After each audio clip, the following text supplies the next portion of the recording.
Well, hello, friends.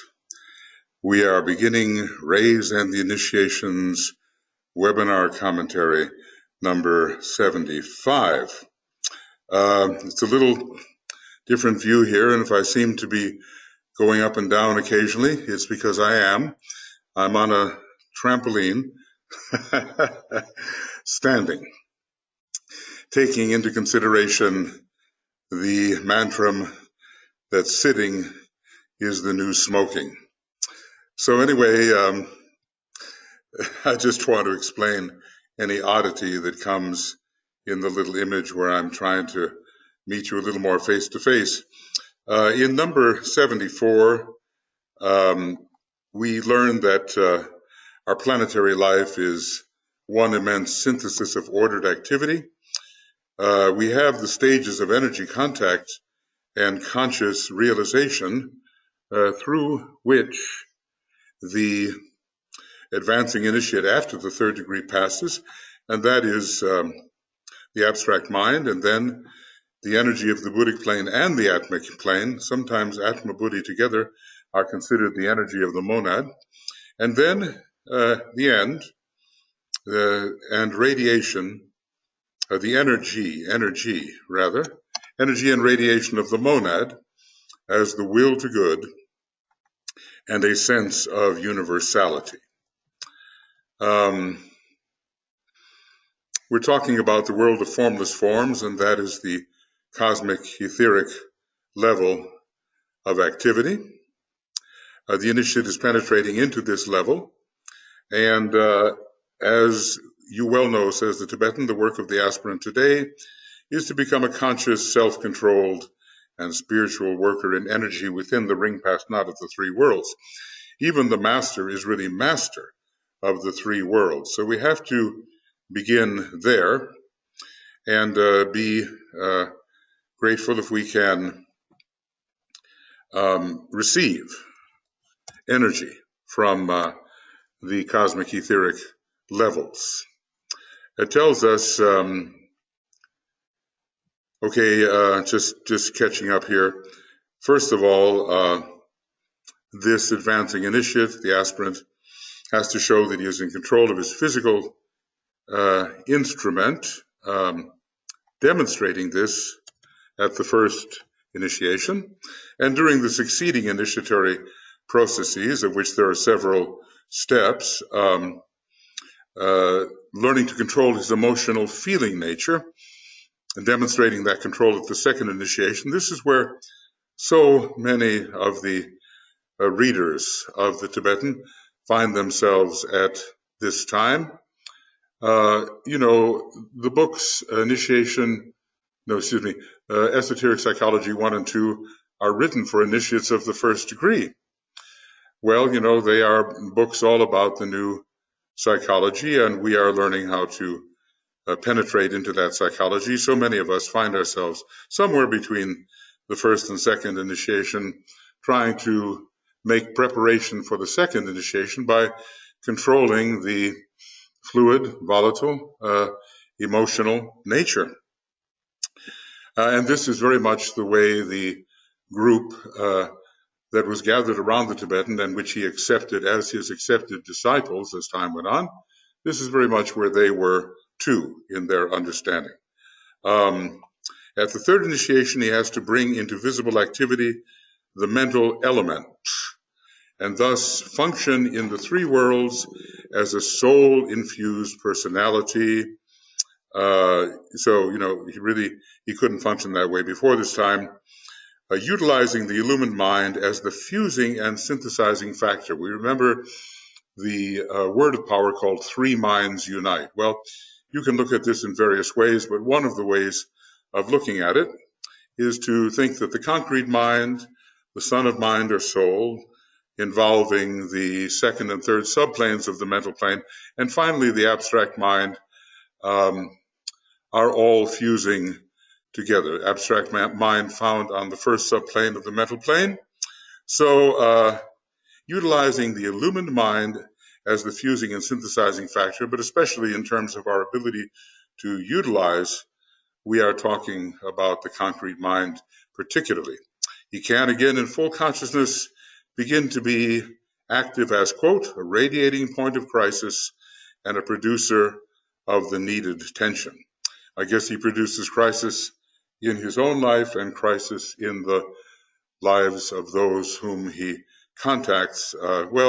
Crises, I guess, from the perspective of the soul, are benevolent events. DK has said at one point, well, if you're not having a crisis, why aren't you having one?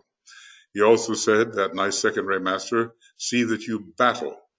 And of course, this was at the time that the Second World War was raging, but everybody has a world war going on within himself as well. And it doesn't really stop, I think, until, well, it doesn't stop. I think it just goes all the way to the symbolic top of the universe. But it's not that we go around trying to create points of crisis in the lives of others. It's just a question of the radiation and one's tendency to advocate for the divine plan. And that kind of advocacy, entering the lives of others, gives them a choice, and the choice presents a crisis, and then decisions are made, and tension is held, and finally emergence into a higher life occurs. So beyond the third degree, the initiate becomes, as this sentence from the old commentary, as this sentence for the old commentary describes, for or from, a radiating point of crisis and a producer of the needed tension. It's often joked that, when you get into a real esoteric group, whatever it happens to be, whether it's educational or Masonic or the church, those are the three big ones. Your life will enter a stage of crisis wherein you have certain decisions to make. And if you make them correctly, then you are on your way to moving on to a greater point of tension, and thus a greater point of revelation, and thus the ability to access higher energies. So here we are in number 75. I usually feel it's necessary to do just a little review because these matters are so abstruse and they're difficult to remember, to understand, and in some ways harder to apply. So these three groups are essentially points of planetary tension and are producers of crisis in the lives of the individuals influenced and in the hierarchy, as well as in planetary life. Well, let's see, what is the three groups? I guess, let's see, the stage where pure reason and will, the stage we're in the lower aspect of the spiritual triad, okay? We've discussed that. Right, here are the three groups. Starting from the end, the ashramic group of which the initiate is a part, and within which his influence or spiritual radiation is increasingly felt. Then a little bit earlier, let's see if I can find it here, the group which may regard itself consciously as the initiate's own group. I mean, all of us are, strange sort of way, busy gathering our future ashram. Those who are really serious and determined to carry out the will of the master and of the hierarchy. And then the very first group mentioned, all I have to do is find it. Can it be? Well, it was in relation to the 5 groups in which the initiate may find himself working. One of the ashrams, KHs, DKs, Master M's, Master Hilarian's, Master R's group, those are larger externalizing groups, and here they are.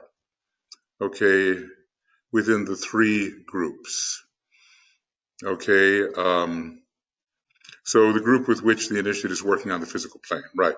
And those are those 5 externalizing ashrams. So this is what is meant by the 3 groups, and maybe we should somehow write them down so you won't forget them the way I seem to be doing here. There's just so much. DK warned about forms within forms, and certainly I'm guilty of that. It comes with the second ray, building forms within forms. And this is number 3. Okay. So what are the 3 groups? We are here, the 3 groups, and let us look at what these are again. So this is the number 1, the externalizing group headed by a Chohan or master, in which the initiate finds himself working. There is also number 2, the group which he is gathering around himself. And then number 3, the inner ashramic group in which he finds himself. You see, one is an externalizing group, another is an inner ashramic group, and the middle one is the group, his own future ashram, which he is gathering around himself. Now, let's see if it says anything a little bit more clear than I wrote about the third group. Maybe I can, just say it.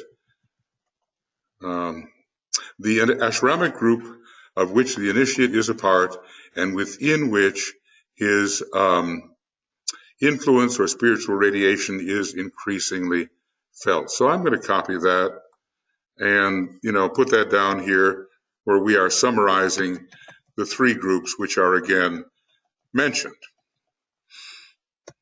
Okay. One day maybe I'll learn how to do this in a really expeditious manner. Okay. The inner ashramic group, the ashramic group of which the initiate is a part. So, some of us might be in the ashram of Master DK or KH or Master M. That's an inner matter. But the externalizing group is a different thing. It may be headed by the same master, but it is in the process of externalization. And we all know that the important thing that's going on here today is the externalization of the hierarchy leading to the reappearance of Christ. So these 3 groups are essentially points of planetary tension and are producers of crises in the lives of those of the individuals influenced, and in the hierarchy as well as in the planetary life. So the crises are not just in the outer human life, but influence other and higher groups. So the ashram, the group that is being gathered, and the specific externalizing group and what it's working on. Let's see, each one of these groups up here, each one of these externalizing groups has a specific function in its externalization. So in other words, for Master, it might be, and I'll just write this down, it might be education, discipleship, training, statesmanship, science, I'm not sure I have these in order, or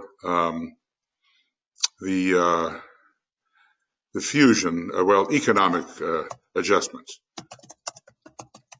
And you can probably identify the masters or chohans that are connected with any of these 5 categories. Education, in a broad and general way, Master KH, we're told that, every book on philosophy or maybe, of reasonable quality, somehow crosses his desk. Of course, he doesn't have to sit down and read it word for word. They have their own methods of knowing what's in a book like that. Discipleship training, Master DK. Statesmanship, Master Moria. Science, Master Hilarion. Economic adjustment, that's Master R. Bureaucracy. Okay, so these three groups are essentially points of planetary tension and are producers of crisis in the lives of the individuals influenced and in the hierarchy, as well as in the planetary life. So that's a pretty large scope. Thus, the conditions are created which make evolution possible through, let's say here, through the work of these three groups, and in general through the work of humanity, hierarchy, and Shambhala. Someday, the story of the evolutionary process will be written by an initiate of the Great White Lodge from the angle of its points of crisis and the subsequent points of tension. When he talks about that, it's probably, okay, I've been a little bit faint, and I regret that. Sorry.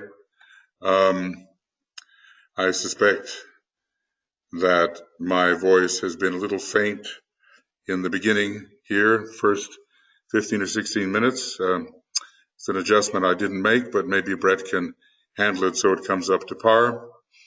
And I wonder, when he talks about this kind of history, I would say, would someone like Master DK write it? Because someone with a hierarchical perspective is really needed. And an initiate of the Great White Lodge, well, could be third, fourth, fifth, or sixth. But I have a feeling that it would require a master's perspective in order to write this. So, makes evolution possible. The points of crisis and points of tension will be noted in this history. This enables the living forms under this dual impact to emerge into larger areas of consciousness. What is the dual impact? It's both humanity and hierarchy. Each kingdom in nature can itself be regarded as a point of tension within the sphere of being of the planetary logos. And there is something that we really, want to note. Everything is a point of tension. Even the universal logos is in its own way a point of tension. If I can be allowed to philosophize, every point of tension is a limitation upon absolute infinitude. And this is let's go back to where I was. Every point of tension is a limitation upon absolute infinitude, and I have to be able to ABIN, and I have to be able to get that in there, ABIN. Sorry. Okay.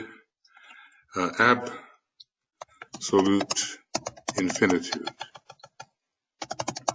So, because a point of tension is a specifiable, definable, limited factor, and any kind of act that emanates from the absolute infinitude, such as the becoming or creating of a point of tension, is a limitation. So each kingdom in nature can be regarded as a point of tension within the sphere of being of the planetary logos, or any planetary logos, because the kingdoms of nature extend to other planets as well, of course. Okay, there we go.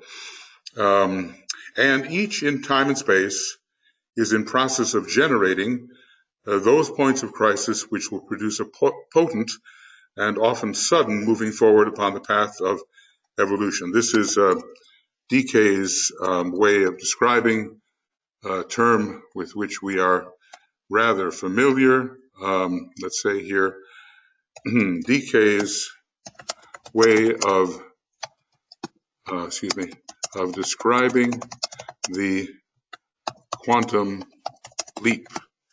And I think in the Aquarian Conspiracy, that book by Marilyn Ferguson some 35 or more years ago, the whole idea of how evolution proceeds by leaps rather than in a very gradual way is explored.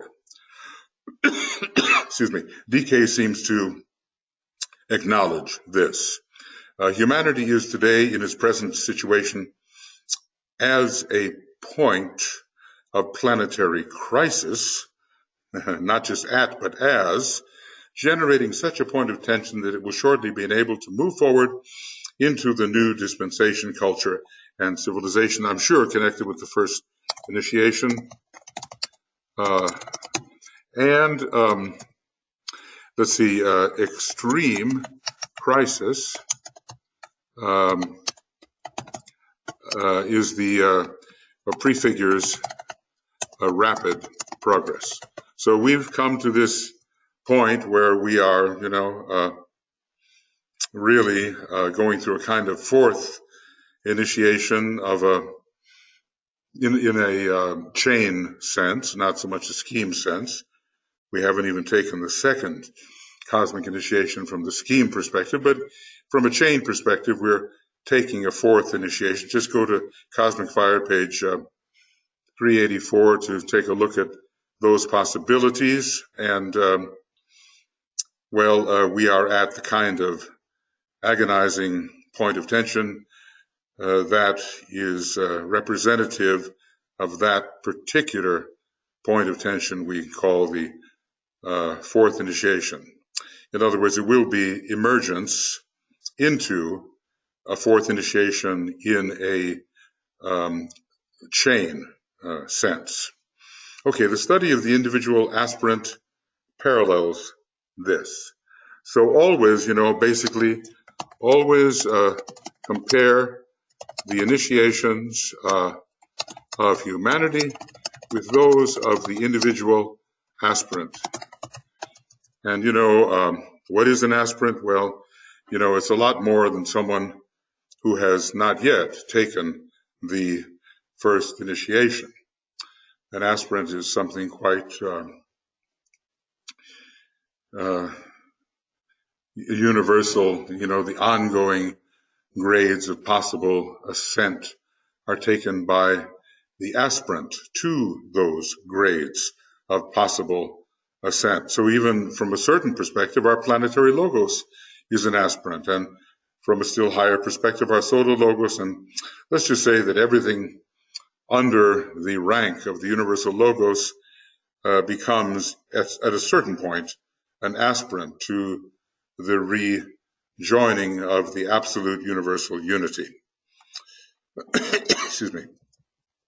These thoughts and ideas must be borne in mind as we study the remaining three initiations confronting average humanity. Now, that's going to be 5 initiations, some of them very advanced as far as we're concerned, but nevertheless, confronting average humanity. When we start to talk about the 6th initiation or the 7th, 8th, or 9th initiation, they are shambolic initiations, and they cannot be considered as confronting, average humanity. By the time it's possible to take them, one is already a master, and we cannot say that the master is in any respect average humanity, though once he was so. Okay, well, we've only really been talking here and thinking together for about 25 minutes, but let's go on, and we'll talk about the 3rd initiation, which is associated with ray 5 and with the Advent center and with the planet Venus and with the light upon the mountaintop and with supernal light. This is the energy of concrete knowledge. In a way, you would have to think it's associated cosmically with the lower 4 subplanes of the cosmic mental plane, which from the cosmic perspective are concrete knowledge. It is this towards which our solar logos aspires, and even beyond that into the abstract levels of the cosmic mental plane. But those are just words to us. All we know is we live in a very astral Buddhic solar system, and that our solar logos has achieved his second cosmic initiation, but not yet, as Sirius has done, achieved the third. So let's go on here about the third initiation, which is something we can all think about and aspire towards as we become more and more mentally illumined and learn how to use the intuition to dispel illusion. Excuse me. As all disciples have to be focused on the mental plane, that's interesting, isn't it? And must operate from that level of consciousness. The understanding of this type of consciousness is one of major importance. Now, that's quite a statement, as all disciples have to be focused on the mental plane. So, what's really going on there, no matter what the ray type is, maybe even the ray types, which are mostly on the 2, 4, 6 line. Or is this Master DK's unique perspective being such a strongly mental initiate master? But I wouldn't want to limit his attainments to that, though certainly he has given forth from the abstract mind, fed by the intuition and the will, just an incredible learning process. So anyway, we'll just take him at his word here that all disciples, real disciples, that's the point. I guess we have to say not just aspirants, have to be focused on the mental plane and must operate from that level of consciousness. The understanding of this type of consciousness is one of major importance, and that's where Master DK has lifted this whole question of what is a disciple from the aspirational stage into the steady, illumined mental stage of the mind held steady in the light. Certainly it would seem, if you study the Yoga Sutras of Patanjali, the first Patanjali, was he the first?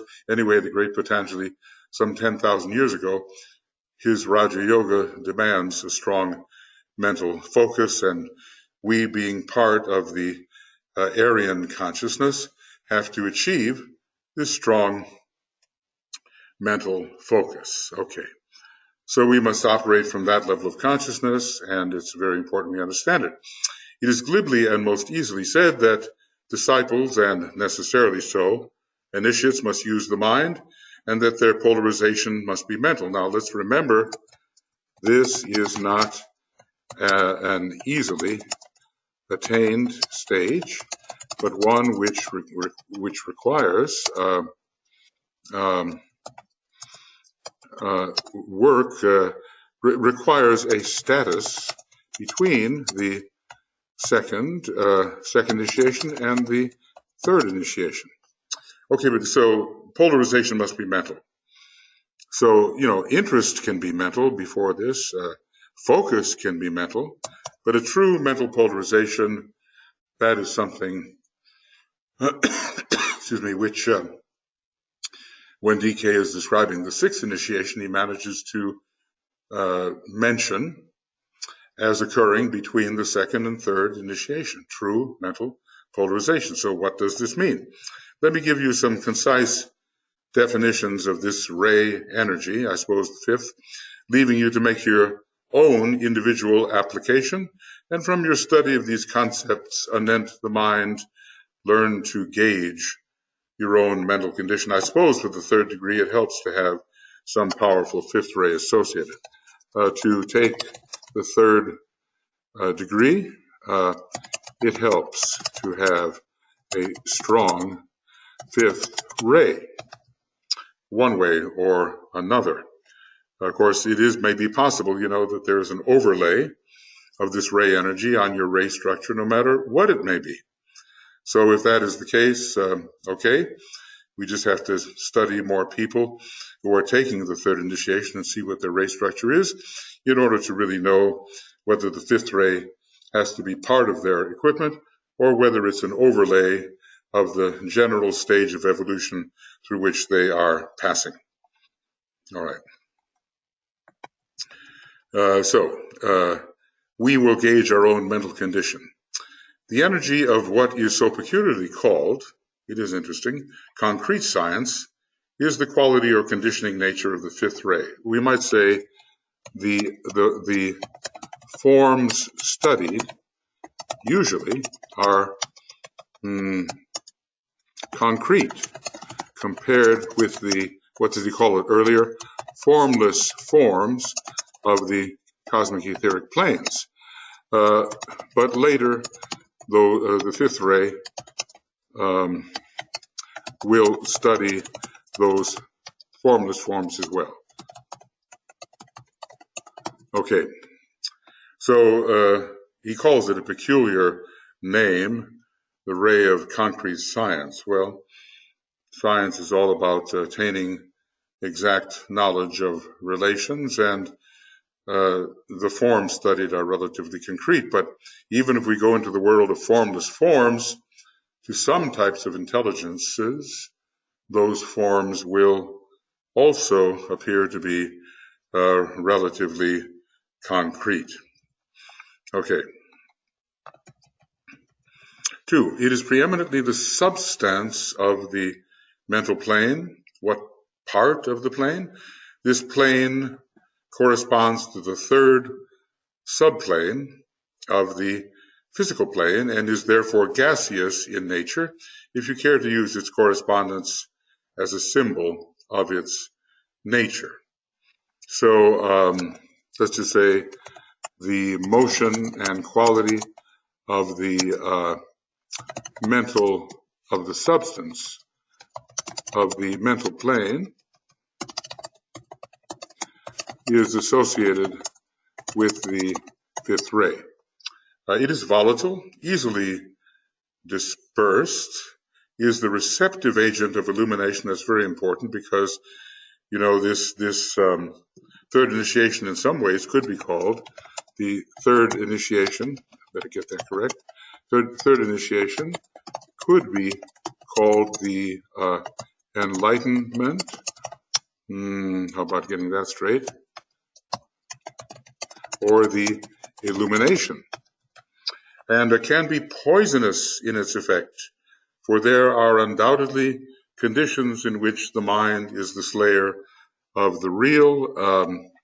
I suppose this can occur on any of the mental subplanes, but more likely on the concrete mental subplanes. CML, let's try that, CML, and that will be concrete mental. Okay, so he's telling us about the fifth ray here. Its gaseous nature, its easily dispersed nature, to get a thought form to really hold together and not be easily dispersed by the winds of all kinds of other thoughts is a task in magic, a task in holding, a task for the will. Okay, number 3.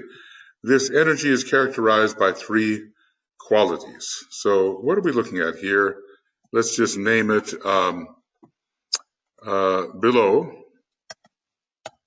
Below, we have the qualities of the fifth ray and how it relates to the mind and how it relates to the mind, especially concrete mind, but also the abstract mind.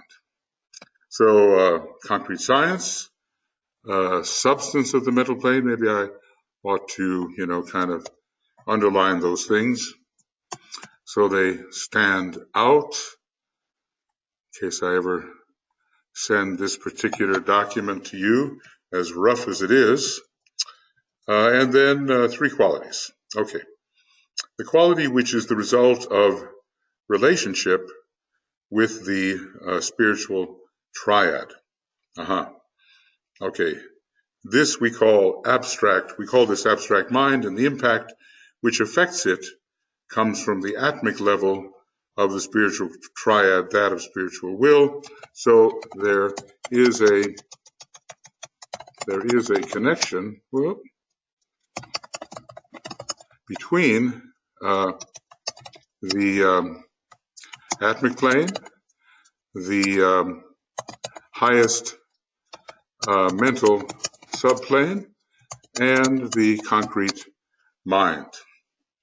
So we're talking about the abstract mind, and we are still associating it with the fifth ray. Obviously, it has also a third ray kind of association, and obviously everyone has an abstract mind, regardless of what the rays may be.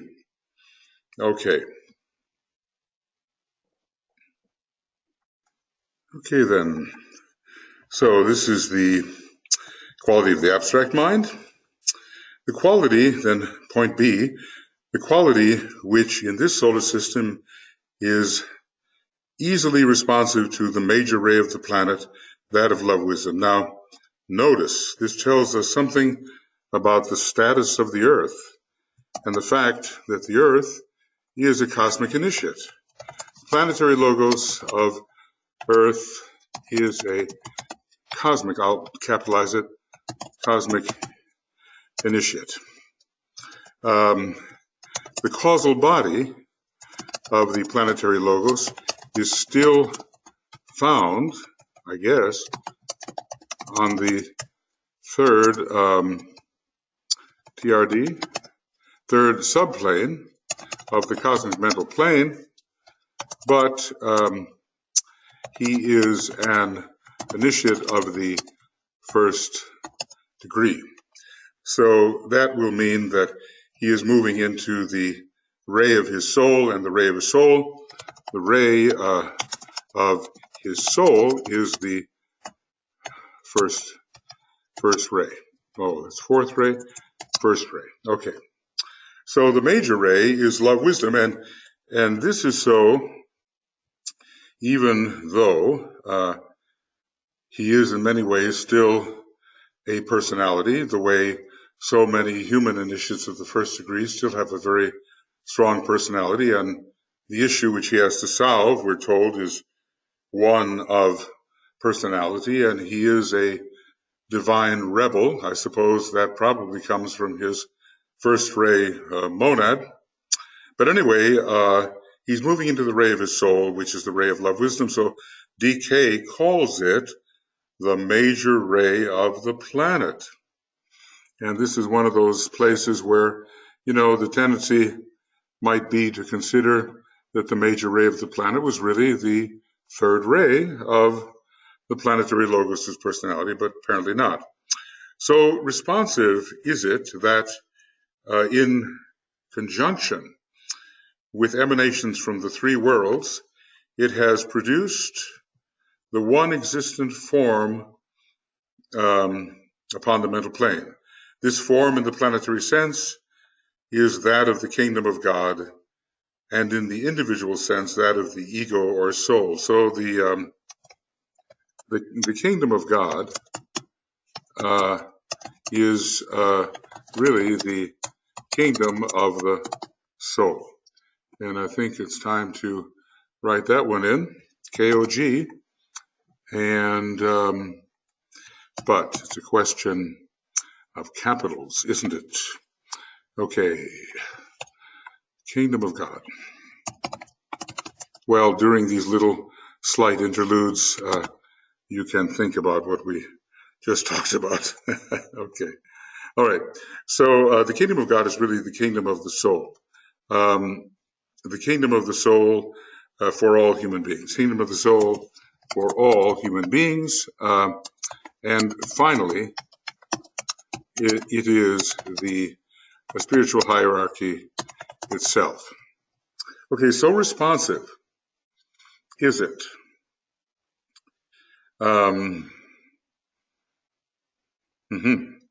Well, you know, in a way, the quality which in this solar system is easily responsive to the major ray of the planet, that of love wisdom. So this is the second ray solar system.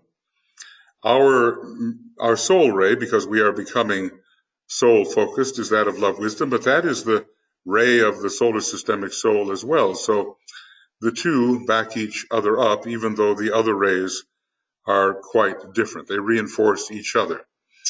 So responsive is it that in conjunction with emanations from the three worlds, this ray has produced the one existent form upon the mental plane. It's not just the egoic lotus of the disciple or human being, the egoic lotus of the entire human family. Okay, that's what is produced. The great egoic lotus, the vehicle of the soul of humanity. Okay, and also the energy is characterized by three qualities. Okay, this energy of the fifth ray. The third quality is the quality which is basically related to the emanations or vibrations arising from the three worlds. We can tell this is going to be the concrete mind. Okay, and naturally, I have forgotten that little bit. Okay, so this is the energy of the concrete mind. These creatively result in the myriads of thought forms which are found on the lower levels of the mental plane. It might be said, therefore, that these qualities are aspects of the fifth ray of spiritual energy produce. So all three levels of the mental plane are involved. Pure thought. Pure thought is this is the energy of the abstract mind. The thinker, or the son of mind, we might call this soul mind, involving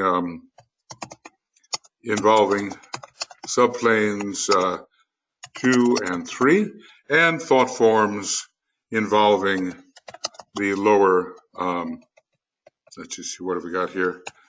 The lower 4 subplanes. So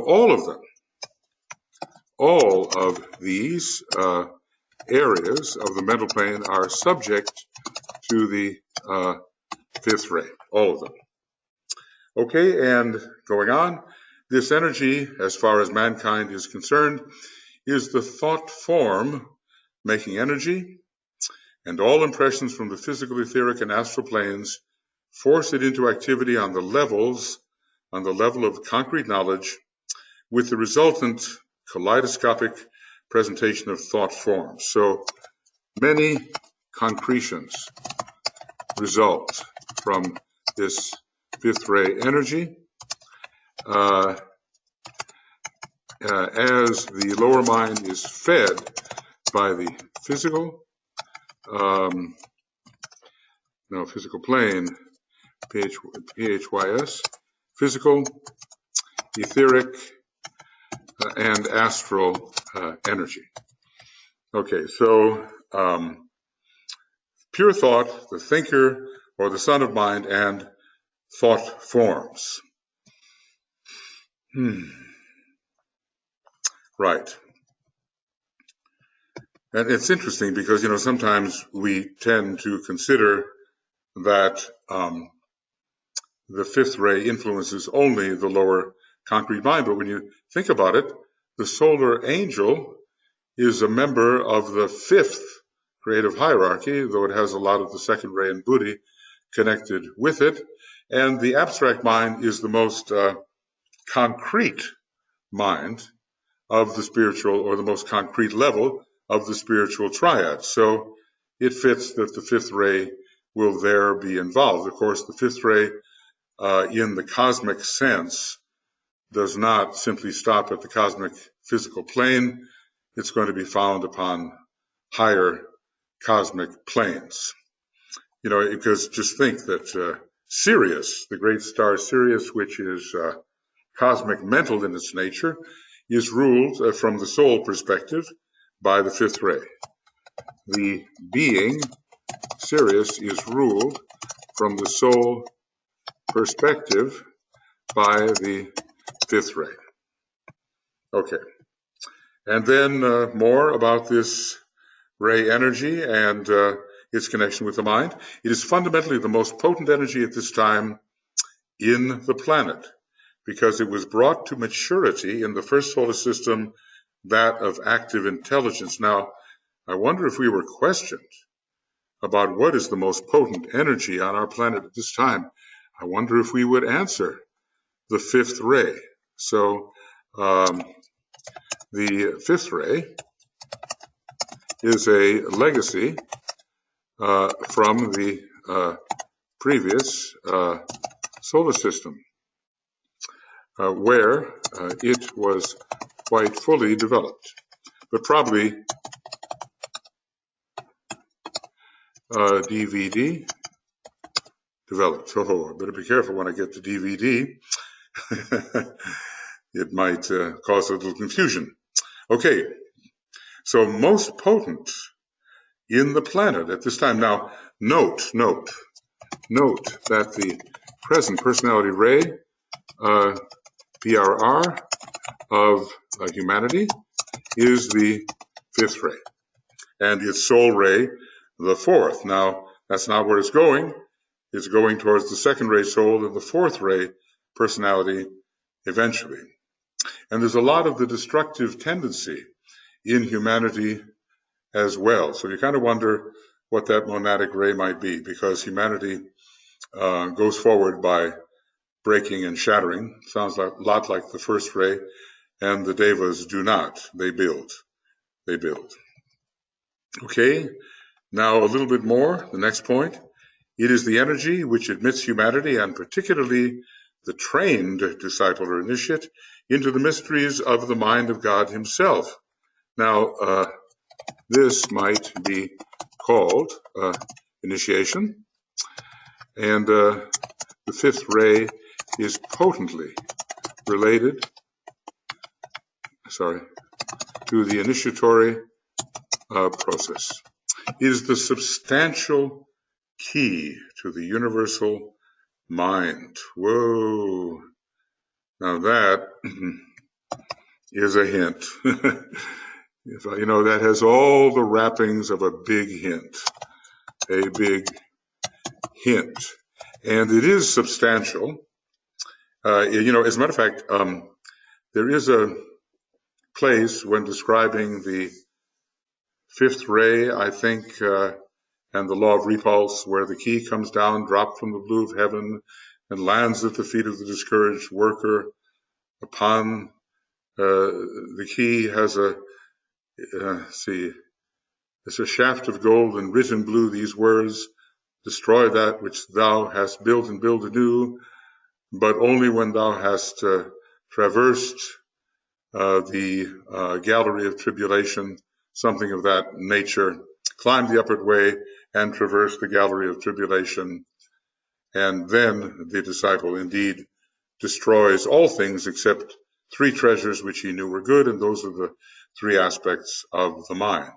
So there's a lot of concrete building connected with the fifth ray, which does not serve in the application of the fifth ray to cognizing still higher and more fluid levels of form on the cosmic physical plane and even beyond. Remember, since Sirius is a major fifth ray solar logos, the fifth ray, will have application to states higher than the cosmic physical plane.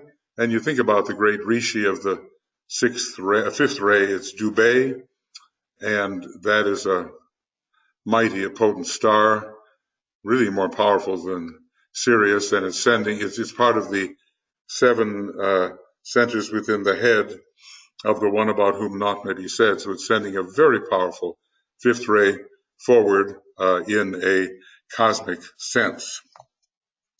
A lot of mysteries here. But anyway, the key is substantial compared to the area which it opens. So the key, the fifth ray key, is substantial. Okay, let me get that one. SBL, and we'll call it substantial.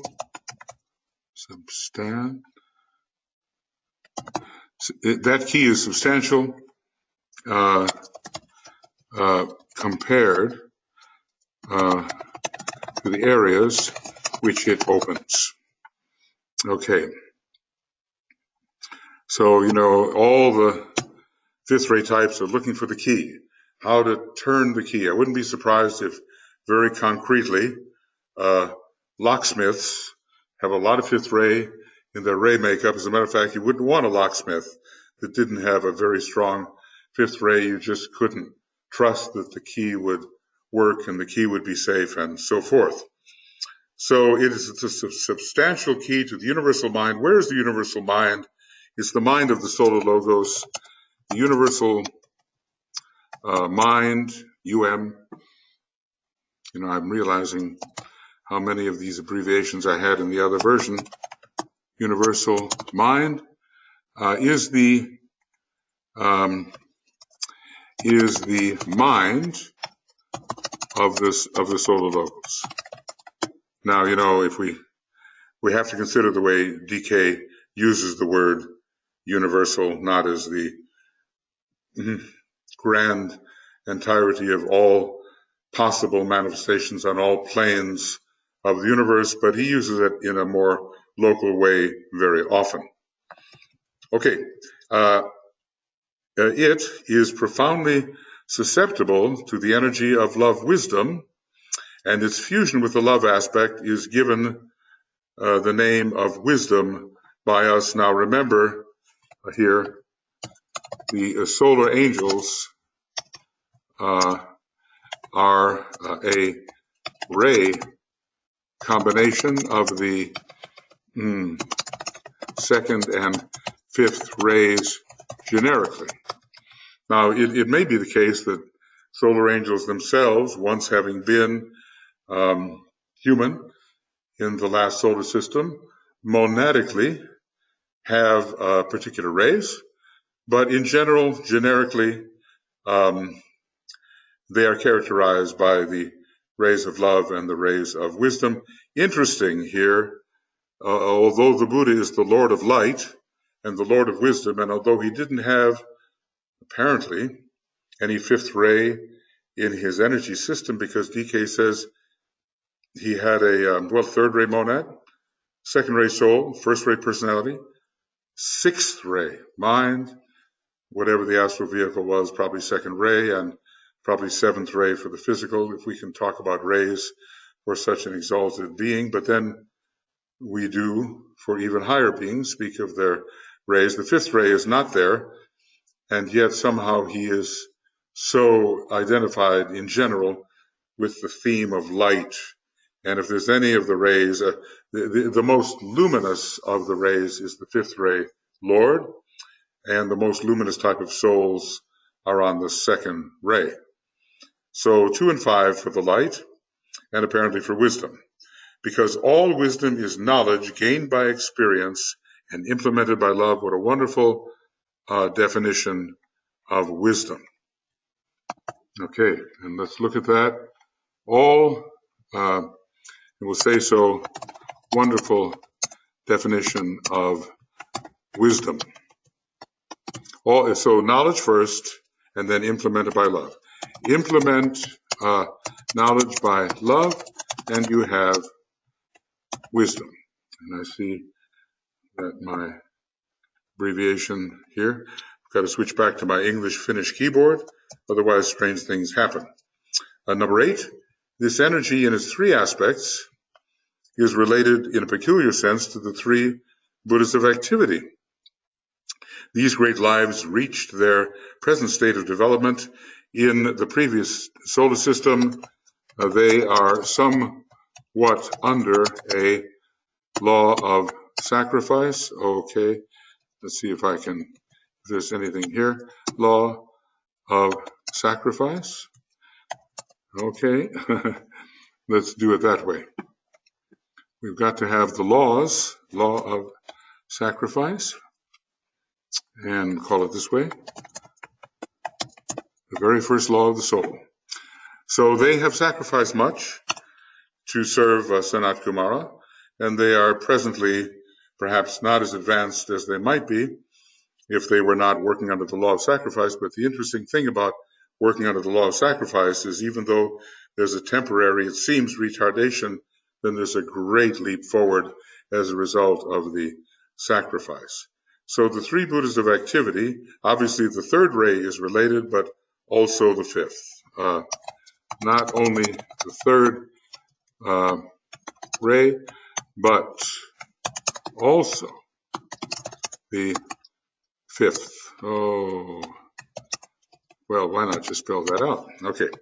Number 9, this energy, insofar as it is considered as the mental energy of a human being, and this is one of its minor limitations, though a major one for a human being, is the higher correspondence of the physical brain. We do know a mind and a brain were working in a man. You know, the 5th ray is brain related. Okay, now, I wonder why I'm not able to, okay, is brain related? Okay. It might be said that the brain exists because the mind exists and needs a brain as its focal point upon the physical plane. So let's say, the subtle reality always comes first and produces its own necessary concretion. So let's see, let's see where that says that. I'll go up over here and try to get the Bailey books and mind, brain, man. Mind, brain, man, working. Oh, mind and brain were working in a man. I wonder if I can find that. Maybe it's not really worth the effort. It's all part of the old commentary.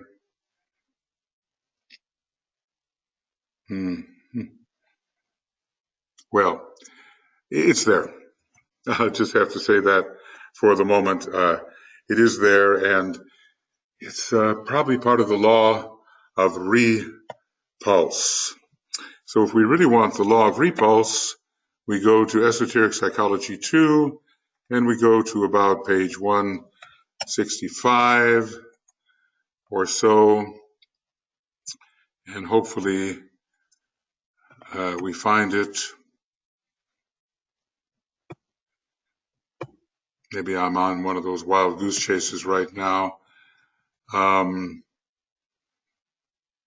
deep in a pyramid on all sides, built around by stone in the deep dark of that stupendous place, a mind and brain embodied in a man were working. And that's the quote I was looking for, and which relates the 5th ray to the mind and the brain, sort of backing up from the old commentary, what Master DK has said thus far. Okay, so that's in Esoteric Psychology 2, and it's going to be in some hidden.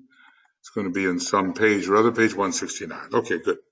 little bit more because we're right at that point of 1 hour. The quality of this energy of concrete knowledge or science is twofold. Let's see how far this goes on, because I might have to stop. Yes, I'm going to have to stop now because we have a tremendous description of the fifth ray, and I will continue with that as soon as I have the opportunity. So we're discussing the relationship of the fifth ray as it relates to the three levels of mind particularly, but what we've seen is that we can extend it all the way to the universal mind, especially the mind of the solar logos, because even cosmically that's the fifth plane, fifth cosmic plane, and Sirius, a cosmic fifth ray soul, is related to that fifth cosmic plane. So the fifth ray goes far beyond the limitations as expressed by a little fifth ray elemental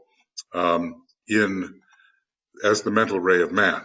So this is the end of Rays and Initiation webinar commentary, number 75, pages something to something, and I always get lost here. I'm very, very sorry. So it looks like 591, and yep, it is. It's page 591. So it looks like page 589 to 591. Okay,